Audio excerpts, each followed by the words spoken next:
Hi, I'm Akash Chakravorty. This is Taxi Chalo, season 1 of our interview series.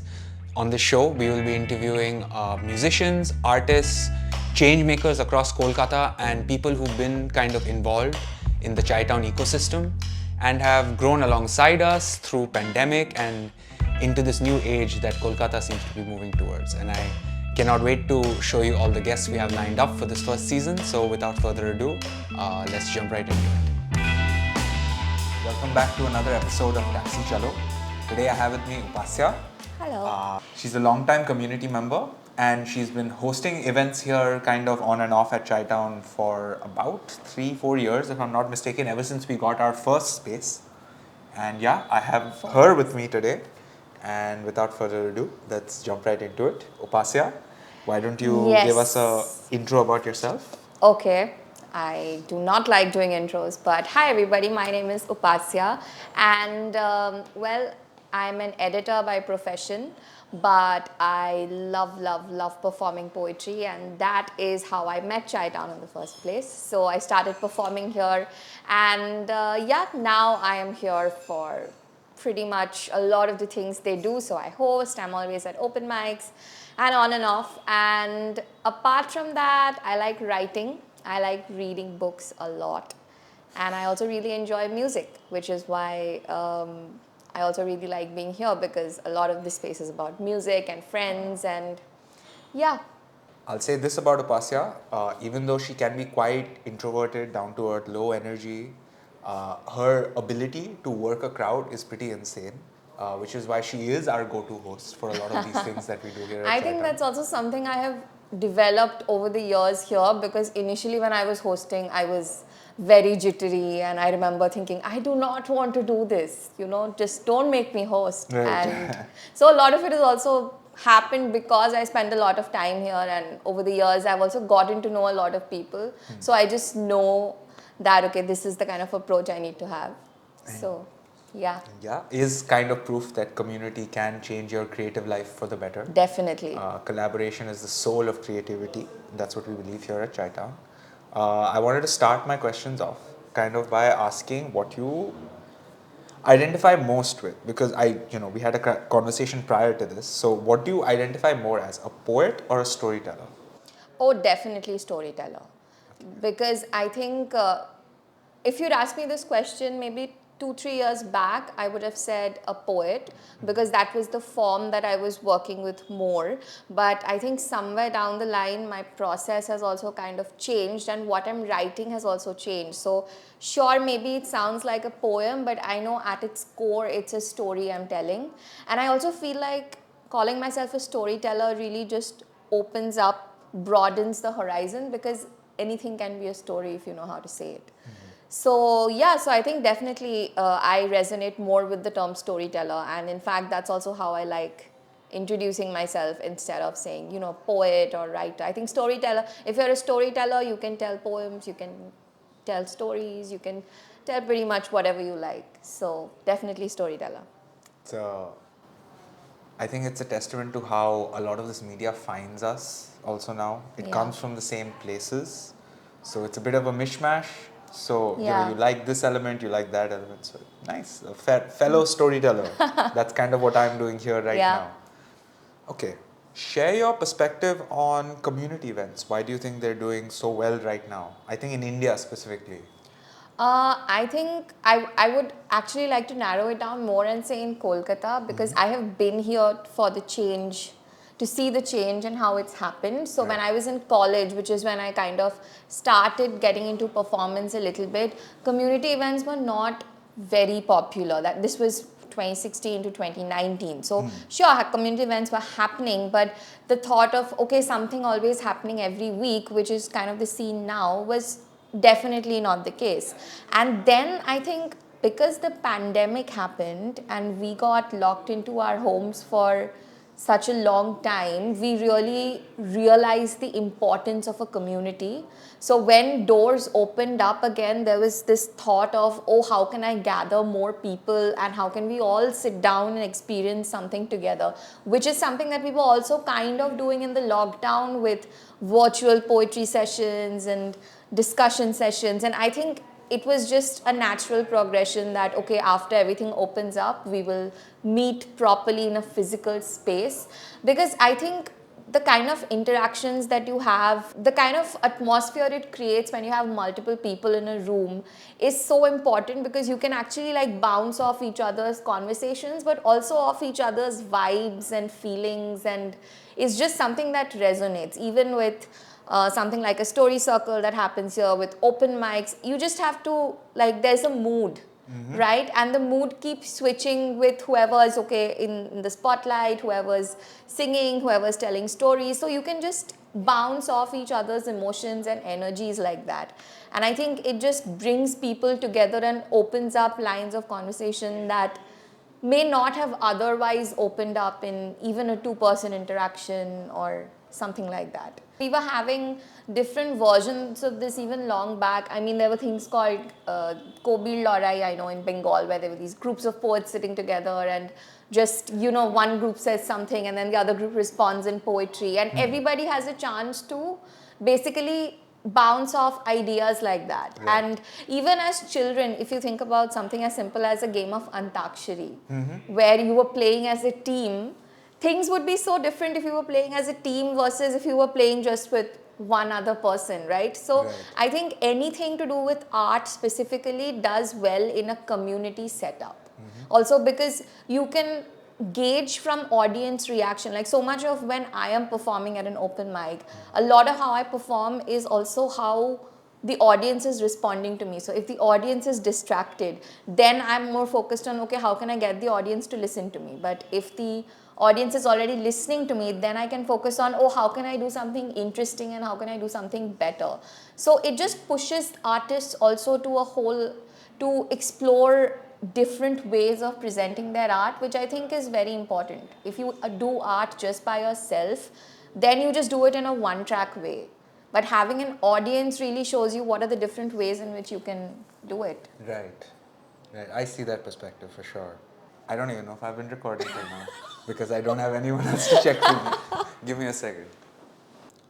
Who are your biggest creative inspirations, creative motivations, you know, across art and media? Oh, okay.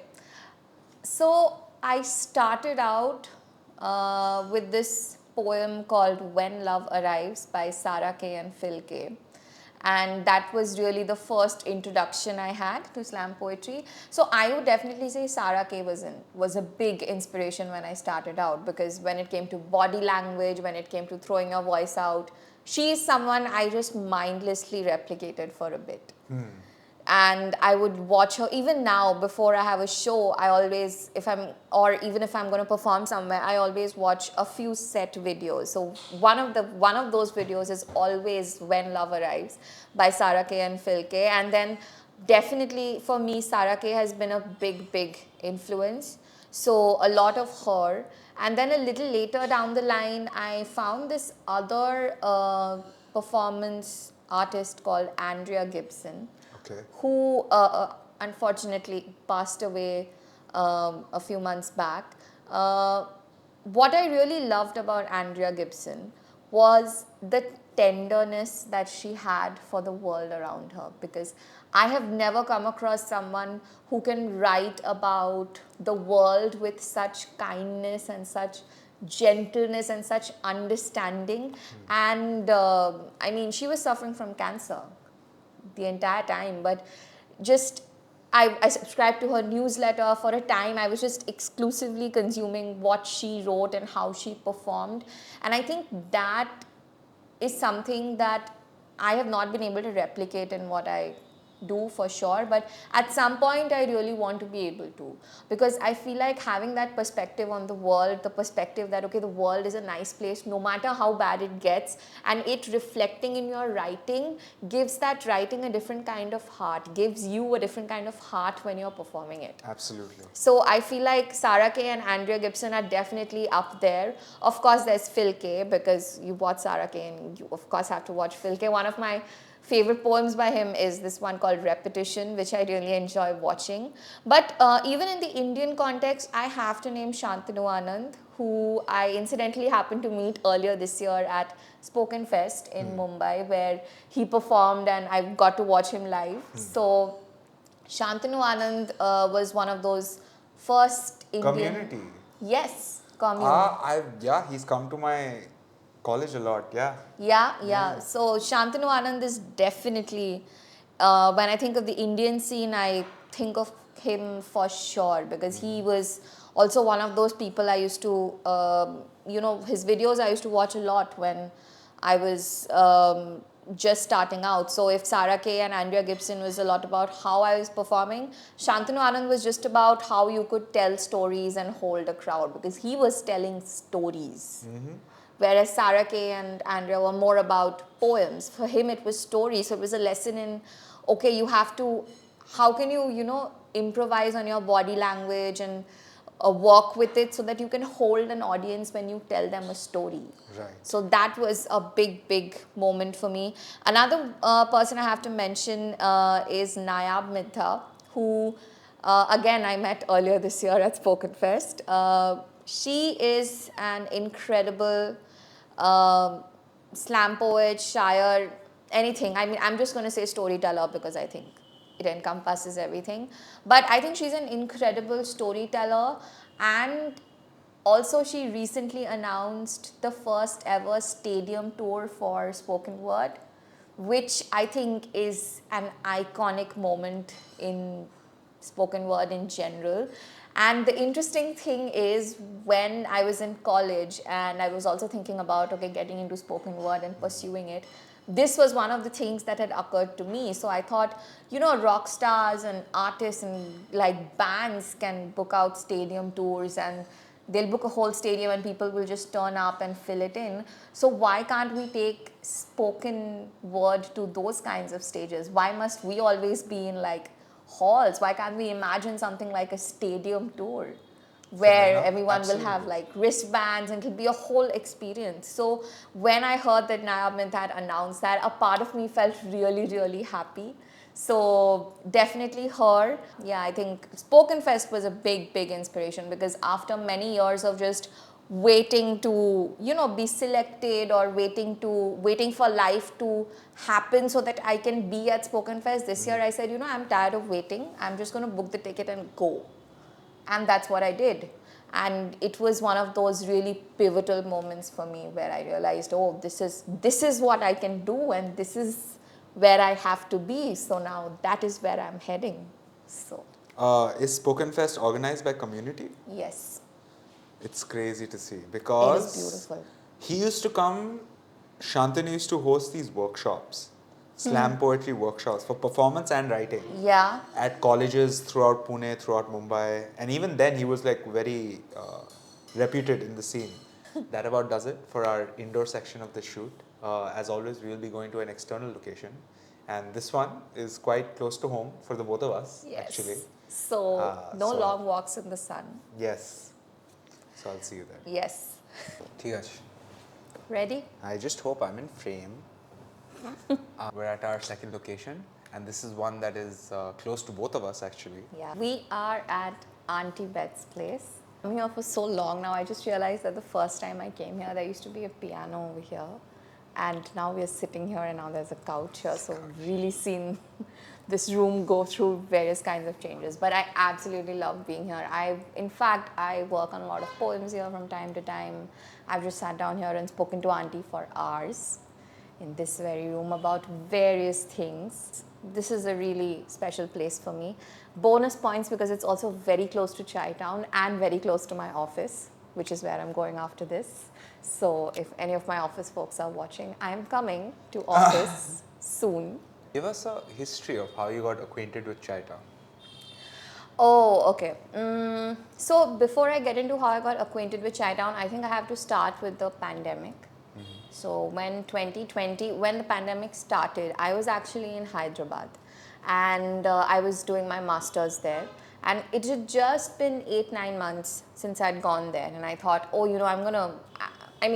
very honestly, I never really wanted to be in the city long term. So I thought, oh, I'm going to go to Hyderabad, do my masters, and that's it. And then I'm just going to stay there. I'm going to work there. I'm going to go to other cities. I'm never coming back to Cal again. Then the universe laughed at me and sent COVID my way. And I just think that during those years, not years, I mean those months, especially those 2020 in particular, I just sunk into this deep pit of depression because nothing was going my way. And I also realized I cannot function if I'm cooped up in a place for a really long time. I realized I really like being around people. And 2020, 2021, much of 2021 were really bad years for me that way. And I met Chai Town, I think, on 12th of December 2021. Okay. Which is something that's a big deal for me because I'm very bad at remembering dates, but the fact that I got the date right or got close to the correct date, we'll never know, is proof of how important it is to me. And I actually got it because someone at work sent me this post on Instagram about an open mic, and she said, oh, you know, you like doing these things, why don't you go give this a shot? So I said, okay, and I was working as a journalist back then. And she said, maybe you can also cover it since you're there, because there was also this focus on how people are, you know, going back outside and how things are resuming. So that was how I came to my first Chai Town event as a journalist who was there to cover the event. But I also thought I would perform. And I remember this was at 8th Day Cafe in AJC Bose Road. Okay. That was the first one. And I remember the team walked in and I went up and I asked them, okay, who's the first one? And they said my name. I said, that cannot be. I cannot go as the first one. And then I got bumped down a couple of spots. So I went, performed. And this, when I think about that moment, when I think about returning home from there, I just have one very clear image for it. It felt like up until then, my world had largely turned grey and black and white. But with that open mic and just being there, it felt like the colors coming back into my life. And I think it was also a moment of clarity for me, and I realized that, okay, this is where I have to be. This is why I am here, because this is the community that I have to be a part of. And then I just never stopped coming back to Chai Town, I guess. So it's been a really long time, and I mean, I've gone from performer to host now, and people come up to me now and they're like, oh, we can't go that early in the lineup. And sometimes I can't. Heard that before. Yeah. Sometimes I can oblige, sometimes I can't. But it makes me really happy to be on the other side of this now and to just make people feel at home. Because I just feel you can tell that one moment when someone new really feels like they've settled into the community. And for me, that's one of those things that makes me really, really happy. To see someone take to the community, because I took to the community that way, and I mean, it proved to be life-changing for me. It made my life so much better. It made me a better person, a better performer, a happier performer.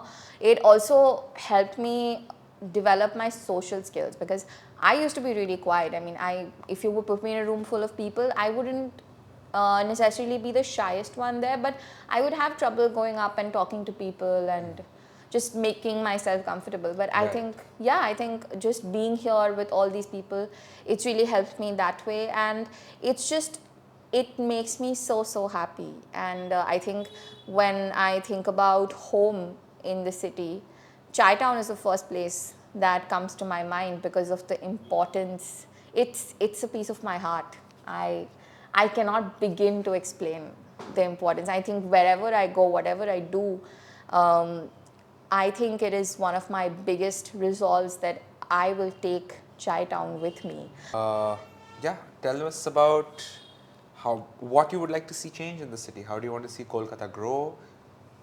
Art scene, anything?